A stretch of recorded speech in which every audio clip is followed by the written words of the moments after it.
I'm Gary. This is Austin. And we are Midwest Mics coming back at you live from the UClick TV studios, uclicktv.com. We are inside the Hy-Vee Arena. As always, you can tell it's still closed. It's dark behind me. Not a lot of basketball going on. Jim's up there behind the scenes making us look and sound good as always. So today's a big day, right? Today's a huge day. Huge day. It's somebody's birthday. Huge day for America. It's Austin's birthday today. Yeah. My birthday today. So having a real fun quarantine birthday today. Wife made French toast this morning. Nice. Pretty good. And then then I got a present from her. She got me a Mahomes jersey, which is great. Who's that? Who's Mahomes? He's a pretty decent quarterback. Okay. That may or may not end up being good. Okay. So she went ahead and took a chance on buying that jersey. Okay, even though he's still on his rookie deal. Still on the rookie deal. We're not sure how, not sure. But she took a chance, and I'm going to wear his jersey just in case he may be good. Okay. I don't think you're good until you get 2 MVPs probably, right? Yeah, probably something like that. Probably, I don't know. So she got me that jersey, so that's pretty cool. It's nice to have a Mahomes jersey because it's like the one guy that the Chiefs will never let go ever. Yeah. Ever. Like he's going to be a Chief forever. Well, God willing, and so that was pretty cool. And hung out with my son this morning and stuff. So yeah, it'll be kind of a quiet. I'm going to work later. Be kind of a quiet birthday today, but it's all good. So count your blessings still, right? I can one up you there, Austin. My 22nd wedding anniversary was April 5th, and we had a quarantine wedding anniversary, and I didn't have a big expensive dinner to pay for, or the movies, or oh my gosh, there you go, lucky guy. Did you have to cook dinner? Huh? Did you cook? Yeah, I don't remember what. Yeah, something good. I had my second anniversary actually on Tuesday, second wedding anniversry. So you were quarantined. Congrats too. for being married, guys. Yeah, congrats for being married. It's so great. I'm on 20. He's on 2. Yeah. Who what? We got the 2s covered. I'm a numbers guy. Remember? Yeah. He's 2. I'm 20. 2 and There you 20. go. Oh yeah, that's good. So, all right. Well, our guest today is Coach Jamie Kelly. He is the head boys and girls soccer coach at Shawnee Mission East. He has been the girls coach since the 2009 season to now, and then he took over the boys in 2007 until now. So, Coach, thanks for coming in today and joining us via video. I appreciate you guys having me on today, and the happy birthday to you, Austin. That's exciting, and thank you, sir. I'm also a married man, so I can join that club with you guys. Fantastic. Awesome. That's great. Yeah, I know. I was going to say, thanks for coming on. We wish you could have you in the studio, but we're kind of limiting all that exposure stuff, and so. But it's awesome that you can get on with us via technology that Jim puts together. Thanks, Jim. And so it's awesome to have you on the show today. Yeah, it's been fun. It's nice to do something besides a Zoom meeting for once. That's a little different. Yeah, We've been, with our school and teaching, been doing like tons of Zoom meetings with our kids, and I've met with my team several times, my girls team, throughout the last couple of weeks, and it's been an interesting change. Yeah, how is the kind of distance learning or technology learning? How is that going? It's just an adjustment. It's like my wife's a teacher also, and the way she described it is it's like learning a new job. Even though we've been teachers for, I've been teaching for 19 years, we've never done anything like this before. So just the challenge of trying to get the information that we need to get across to the kids, making it essential learning instead of just a whole bunch of little stuff that we go along the way. We cut out that some of the stuff and focus on the core. I teach math, so I'm not going to bore you with all the details. And so then just focus on the true essential learnings that they need to get for that next level for the next year.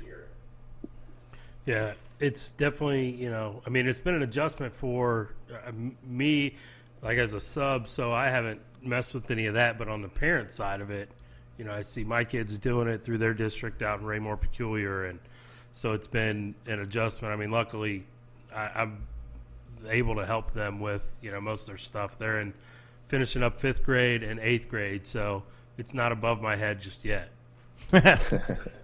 Yeah, I think that's the challenge for most parents at home right now is, we're fortunate that I teach math. My wife is really good at English, so we've kind of got those two covered. I have an 8th grade daughter and a 3rd grade daughter, so we're still kind of like with you, we're still able to cover everything that they've got come in their direction. Yeah, definitely. So let's kind of get into it. You've been at Shawnee Mission East, you said, as a teacher for 19 years. So since 2001, you got your master's at Baker, went to Missouri Valley. Quite the playing experience. You played college soccer for 4 years. You were first team Heart of America Athletic Conference in 96 and 97. Also a varsity captain. Played high school soccer for 4 years. First team All Sunflower League. First team All Metro in 93. Honorable mention All State in 92. First team All State in 93. Varsity captain, I don't remember if I said that, 92 and 93. Broke a school record for goals in one season in 1993, and then career goals also that same year, and played Premier Soccer for 12 years. So a little bit about your playing experience there, quite the accolades. Think kind of crazy to hear them all out loud again. It just means that I've lived a long life. Coach, what school did you go to, Coach?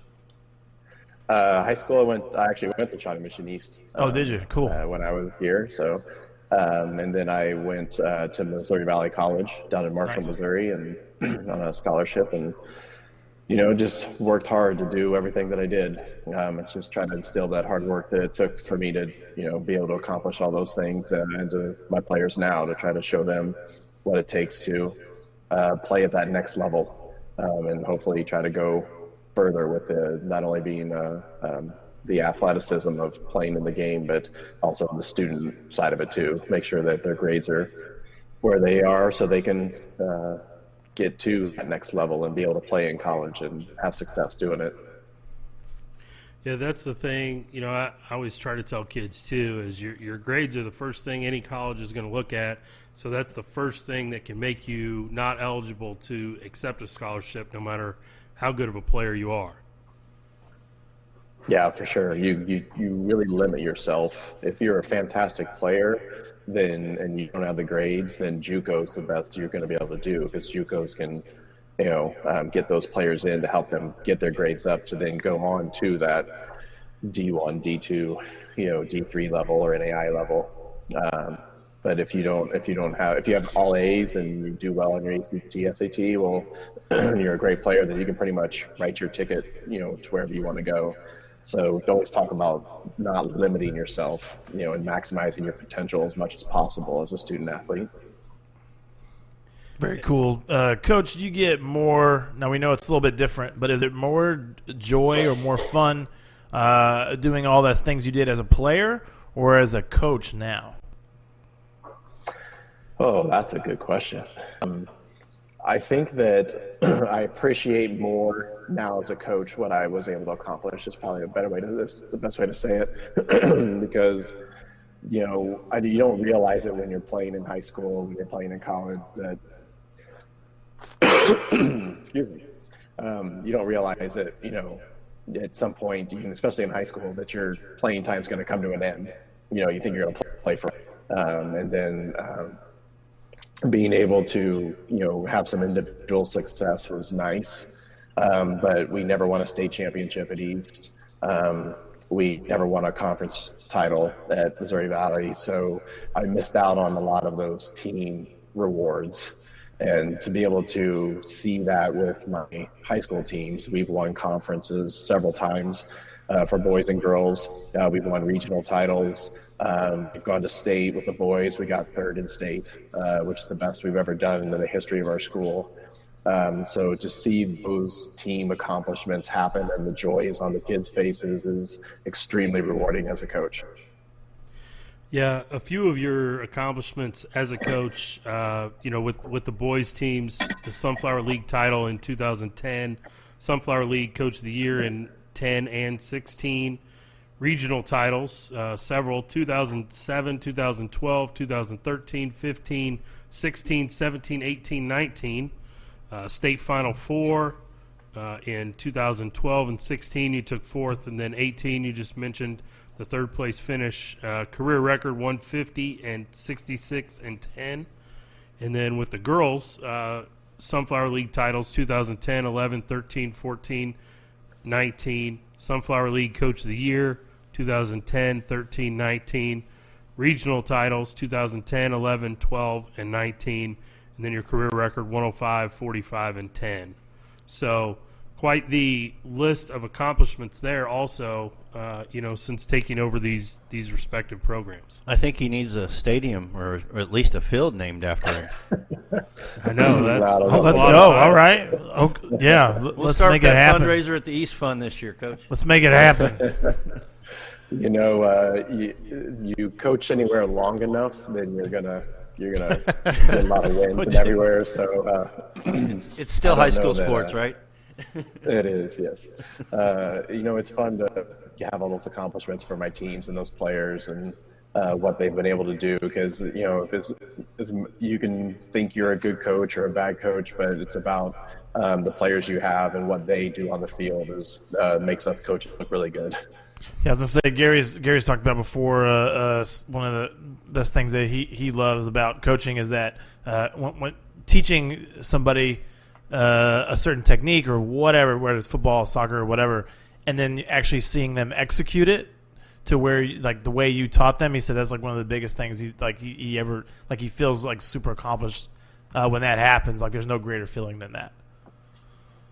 Oh, I totally agree. I don't know how many times at halftime of games, like we institute a game plan, and for whatever reason, the kids don't do their own thing. And then at halftime, we're like, hey, this is not what we talked about. This is not what we wanted to do. This is not how we're going to beat this team. You tried it your way, now try it our way.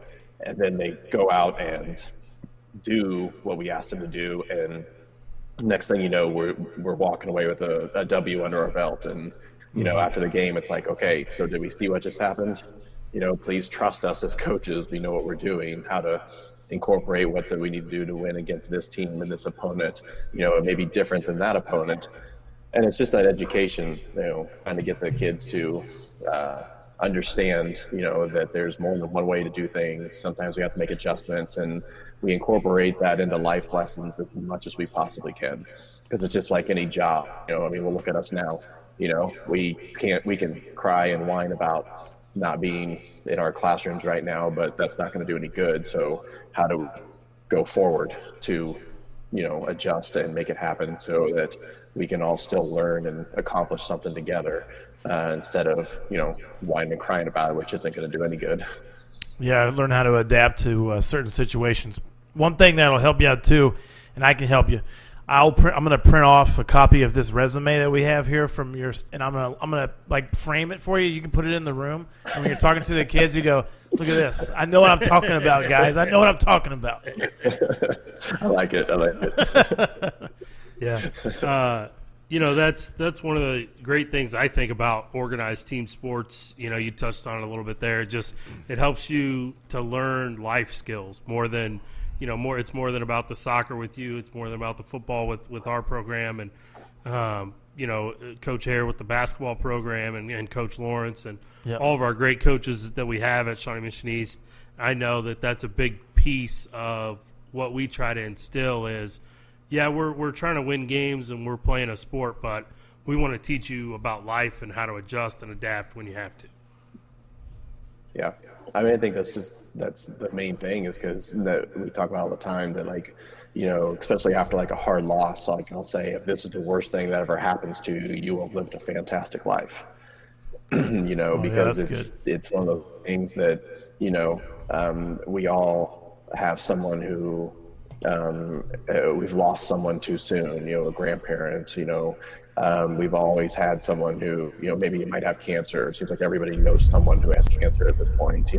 Those are really life problems and life issues. A loss on a soccer field, while at the time might feel like, the end of the world, especially like the seniors at the end of the season. You lose that last game, and it wasn't the final, championship. You're crushed. Your high school career's over. You're done, and it's a lot of hard stuff to deal